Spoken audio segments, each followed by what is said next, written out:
marwooyin iyo mudanayaal halkani waa hal qoys oo idin leh ku soo dhawaada sheekooyinkii dhaqankeenna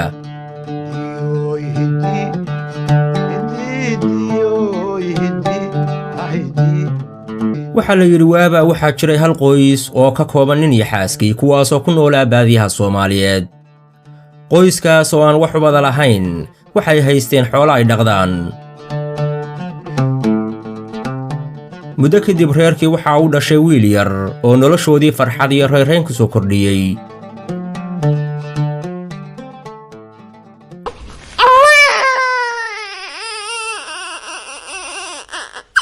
hooyada wiilka dhashay mar walba waxay cunugeeda ku maaweelin jirtay heesa dhaqameedka dhallaanka Soomaaliyeed lagu seexiyo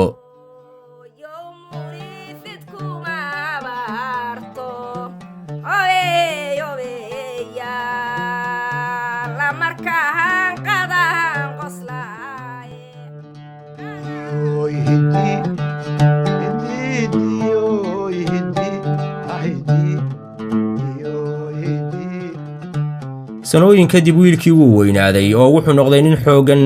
oo noloshii qoyska baadiyaha ayuuna kaalin muuqata ku yeeshay geel jira aan gaajadu karayn ayuuna ku sifoobay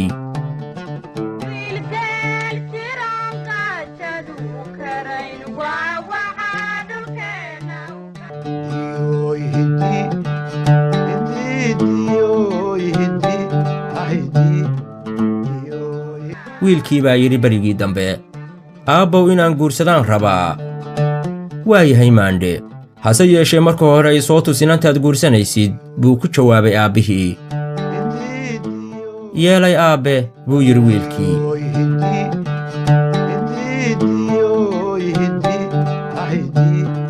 maalintii dambe baa wiilkii soo watay inan dheer oo midab furan oo uu yidhi waatan aabbe inantaan rabaa inaan guursado waa yahay maandhe bal ii soo qaad dhagaxaas weyne halkaas yaal buu yidhi aabbihii dhagaxu aad buu cuslaa wiilkiina si kasta yeel oo qaadi kari waa aabbihii baa weyddiiyey inantii naa ninkaas dhagaxa yar qaadi kari waayey miyaad guursanaysaa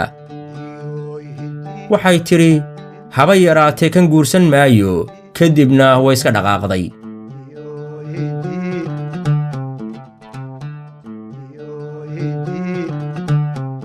afar gabdhood oo kale buu wiilkii hor keenay aabbihii odayguna wuxuu wiilka shardi kaga dhigay in dhagaxa culus uu qaado ka hor inta uusan hablaha midkood u oggolaan inuu guursado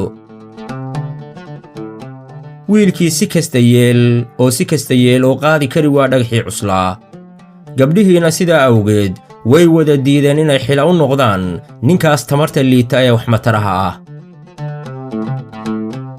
gabar shanaad oo aan u qurux badnayn sida afartii hore ayuu wiilkii maalintii dambe keenay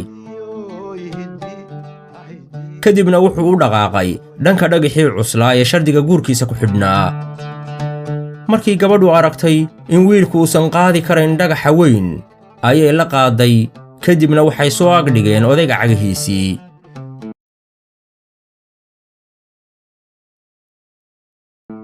aabbihiina wuxuu yidhi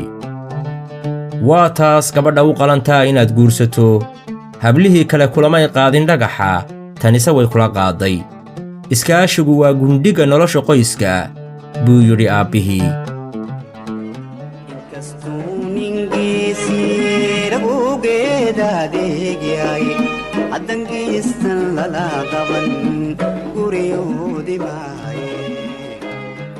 halkaas ayaana wiilkii iyo inantii aroos loogu qabtay iyadoo loogu duceeyay inay noqdaan